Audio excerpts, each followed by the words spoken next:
Good morning from beautiful Dali, Newtown. This morning I thought we would come down here and kind of walk one of the most beautiful streets in our city. We posted on Instagram to see if anyone had any questions so that we could answer them about our life here in China. And so today we're going to walk through some of the questions that we received. Thanks to those of you that responded, and we'll open it up again if you ever have any questions. Also, if you do have other questions, you can comment below. We'd love to answer them for you. It's a beautiful day. Our first question is from Casey Johnson in Naples, Florida. Hey Case, what's up? The question was, what is the strangest things that's happened to you since you've lived in China? And I gave this a thought, and I think it happened to me the other day. So I was walking out our front door. We have a few steps down to a gate that opens up from our building. And I twisted the handle with my hand, kicked the door open with my foot, just kind of pushed it.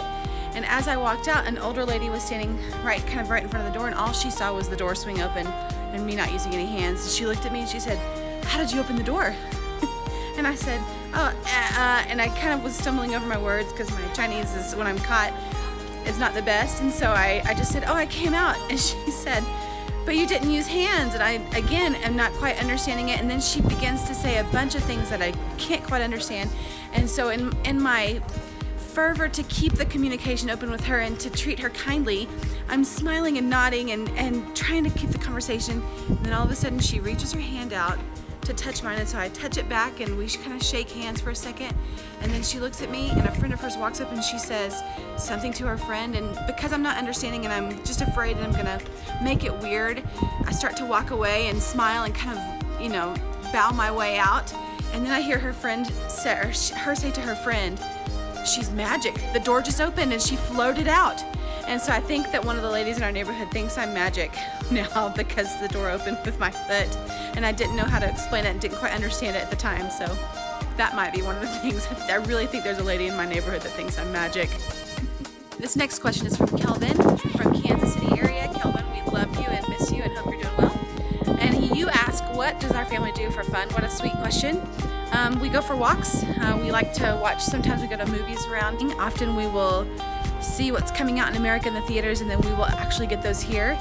So for example, Frozen 2 is coming out. My kids are super pumped about it. We like to go to the sightseeing places around town that we still haven't seen yet. We're still feeling like tourists in this beautiful town, in this beautiful country.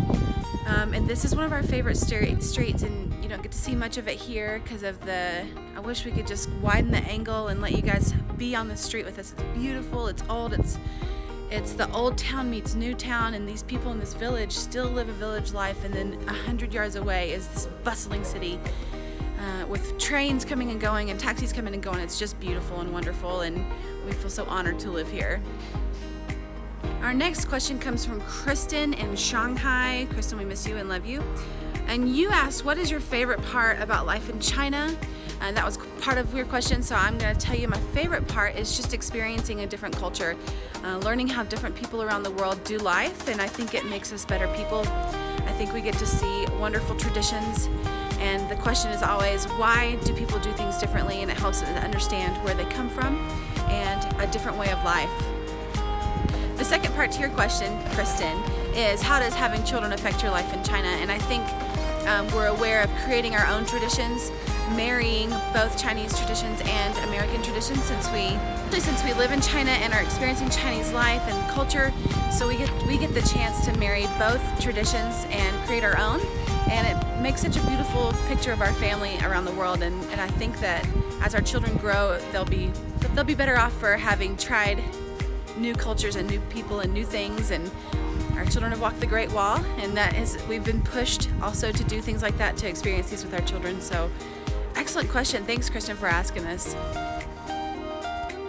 This next question comes from our friend Joel in Melbourne, Florida. Joel, what's up? Thanks for being part of our lives. And Joel asks, how do you pronounce China in Chinese? What a great question. We would say Zhongguo. And so there's tones to it, and there's all this stuff. I've written it down on the screen here. Without going through our Chinese lessons, I'll say it again. Zhongguo. It is a beautiful way to say China. Joel also asks a question probably many people wonder, do we eat cat here in China? And to be honest with you, I've never seen it or heard of it or experienced anyone even offering it or joking about it here. I've never heard that. I'm not sure where it comes from. I'm sure somewhere in the world or even somewhere in China it has happened before, but I've never heard of it. And so maybe that's an old wives' tale that's come down from many years ago. The next question is from our friend Kailen, currently living in, I believe, Mexico. Kailen, we love you, we miss you. Your question was, what are some laws that we had to get used to and to become aware of that were different from America to China? And the first thought I had was driving rules. So here we do more of a school of fish. There's lots and lots of drivers. And so we kind of come and go in the lanes. And at first I thought, why in the world are there no policemen pulling people over? They could make $1 billion off of tickets alone. And so as I got my license and began to drive here in the country, I realized, well, they don't pull people over, but everything has got cameras. It's automated. So they do take video of driving and of over the speed limit and of people turning from the wrong position. So they do have it. They just do it in a different way.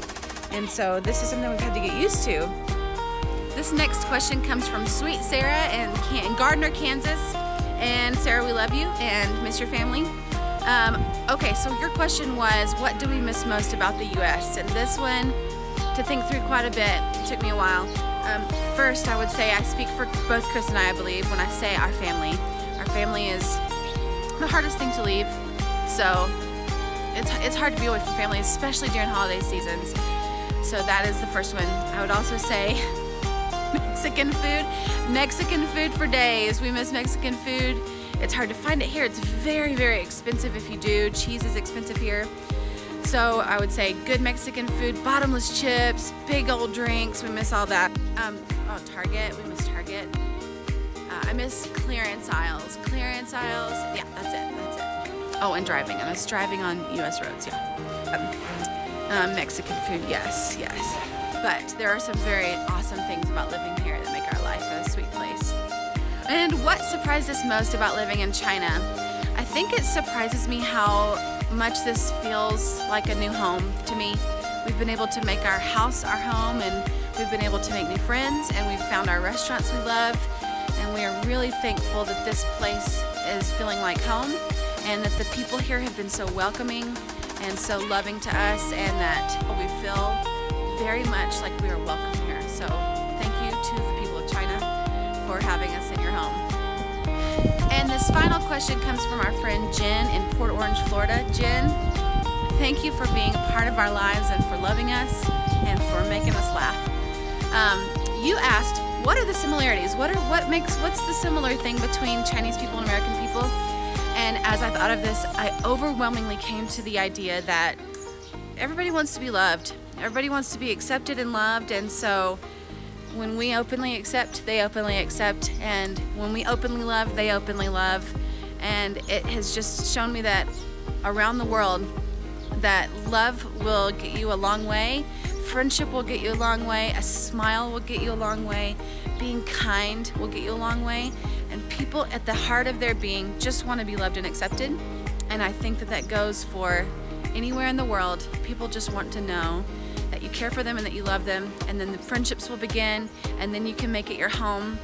And so I've found that opening your heart to people and watching them open their heart to you is probably one of the most precious gifts we can give or receive. So this has been a really special part of our lives because we've been able to see that and be part of that. Thanks for that question, Jen. It really opened my mind up to something I hadn't thought about in a long time. Thanks for that. Thanks for watching and hearing about our life here in China. Again, if you have any questions, go ahead and comment below. We'd love to answer those for you, maybe in another video, or maybe even if it's a pressing question you have and want to know, we could just answer right away. We love you all, and it's the holiday season, so we send our greetings to you. Merry Christmas, Happy Thanksgiving.